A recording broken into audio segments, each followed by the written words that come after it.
Hey guys, Josh here from Cardfight Empire. We're here with Crow, otherwise known as Antonio Tutt, from the top 8 of ARG Atlanta. What's up? Nothing much. What's going on, YouTube? How you doing? Pretty good, pretty good. So we're going to do a deck profile today of his Freezyray Messiah deck that he played in the tournament. So why did you choose to play this deck in the tournament today? I mostly been playing Royal Paladins. I decided to switch it up and go to Link Joker. Okay. What about this event made you play Freezyray Messiah, in your opinion? Just a ton of Gear Chronicles, and I believe that Link Joker has a pretty good matchup against it, able to gain advantage, able to lock him down a little bit, just to slow down the pace of the game. All right, awesome. What was your best matchup? I would say the best matchup would be probably the Neo Nectar matchup and the Gear matchup as well. Okay, what was your worst matchup during the tournament, do you feel like? 7 Seas G1 Rush. Alright, yeah, I've heard that's a pretty tough deck to play when you have a G deck. Alright, we're going to get right into the deck profile now. You can start however you like. I'm going to go by the G-Zone first. Alright. Start off with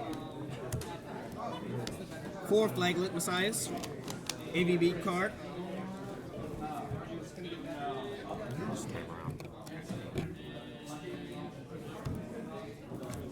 Two Amnesty Messiah. Okay.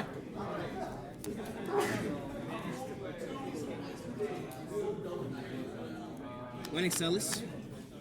Alright. Can you explain some of your reasonings behind your stuff? Just standard, I'm pretty sure, right? For it's pretty standard. 2 Transelts.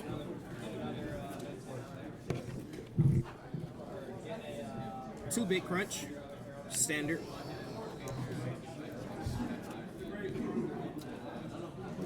2 Maxwells.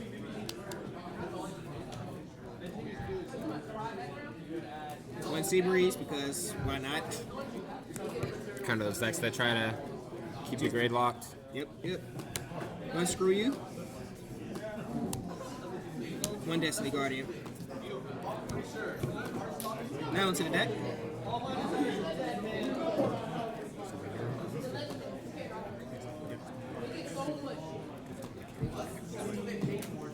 Alright. For starter, I use Neon Messiah. Trigger lineup, I ran 9 crit.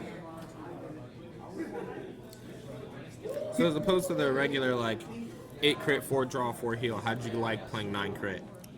I believe it just put more pressure on my opponent, and let alone that, the Starvated crit here, I can utilize it, especially if I'm on Freezyray and I'm, say for instance, I big crunch my opponent, I'm able to utilize the extra lock skill to lock another back row unit. So if I'm going against, for instance, Gear Chronicle, if they have a Milam in the back row, after time leaping it, I can lock it down. So you have 2 vanilla crits there. Is there a reason that you only run 3 Blink Messiah? Or? Prior to the event, I wasn't able to pick up the last Blink Messiah I needed, so I just opted to run 2 of the other Starvated crit. Okay.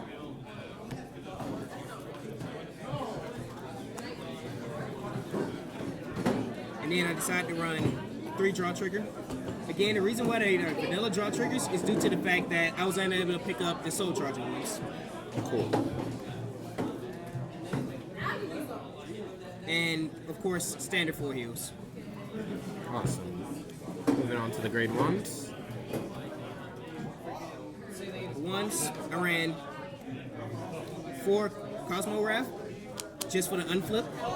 Okay. Did you find the unflip pretty important during your matchups? From time to time, because I have Sacrifice Messiah, I was able to keep up with the counter charge and also Dark Metal Chameleon. Okay. Awesome. Opted to run 4 Strive Fodder, just so that way, if I need to search out for the Alter Ego, I was able to. 4 Sacrifice Messiah. This card is really freaking broken, especially off the Light Dwarf and the Arresto Messiah play. So I'm guessing towards the end of the video, you can just show us some of your combos with field setups and stuff like that. Alright, that's fine. And 2 Dark Metal Chameleon. Cool. Moving on to the grade 2s. Standard 4 Arrestor Messiah.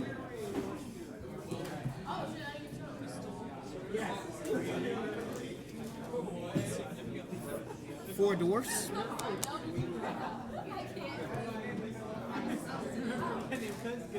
2 gravity well. I opted out of running 3 and decided to run 2 instead. And I'll show you the reason why in a second. Okay. 1 dust blade. Just in case I'm going against a powerhouse deck that just loves to blow out a board. At least I can lock it down, so if I go into my stride, go lock one with Alter Ego, Dust Blade attacks, lock the other regard, just to try and prevent front row usage. Cool. On to the 3s, I ran 4 Alter Ego Messiah,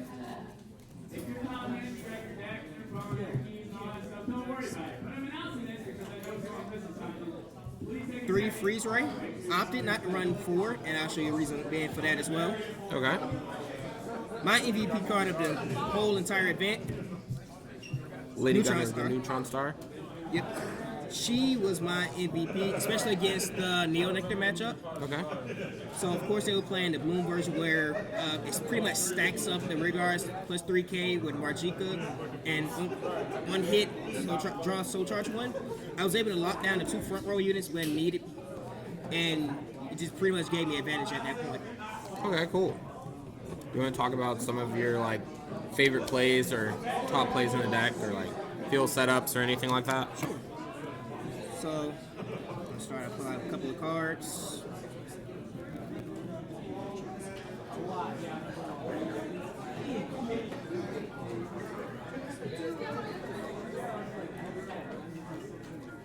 I'm gonna do Random Soul as well. Okay, no problem.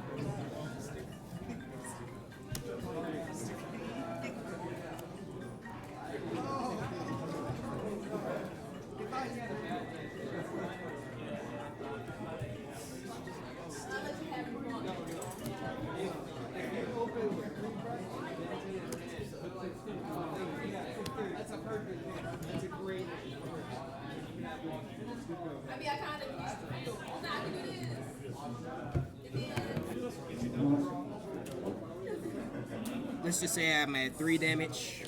Okay. 2 damages over there. Alright, typically my first turn, I deal stride. I will go into Flaglet Messiah, Okay. which I will lock my own Neon Messiah, lock another unit. Amnesty, right? Yes, without Alter Ego. Okay. Oh, right. Sorry. So, locking a unit doesn't matter per se, in my opinion. This turn, I really just want to dish out a ton of damage on my opponent. So, my favorite play is to go. So for Alter Ego, don't you kind of boss 1? Yeah, so CD1. Cool. So, it leaves me with 2 damage. I will go swing with Black Dwarf. Black Dwarf skill will trigger. This was just placed on board, so it's 11k body by itself. She will lock herself, CD1. Get plus 5 to Arrestor Messiah, which makes it 16. Okay. Skill of Sacrifice will lock itself.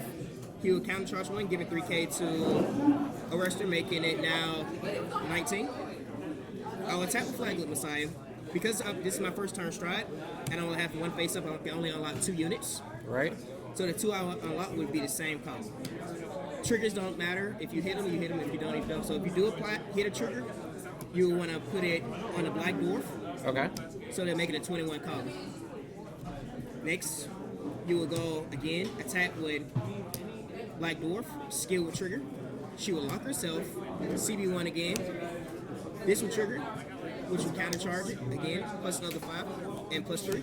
So another plus 8, so in total it got plus 16, making it 27 column by itself.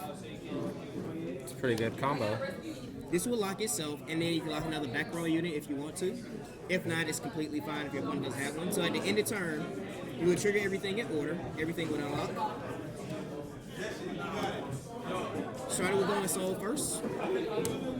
You will search out your Alter Ego. Right. After which you will Soul Blast your 4. And draw 4 cards. And then draw 4 cards. So therefore you've got Stride Fighter for next turn and Shield Value for next turn. And if they decide to carry your dudes, you're able to call out more units next turn. And at this point, their units are pretty much locked. Correct. So it keeps less pressure off of you for Right. the rest of the game. All right, awesome. Sounds good. there anything else you would like to say, Crow? That's pretty much it. All right. Well, we enjoyed having you around for this deck profile today. All right. Thanks.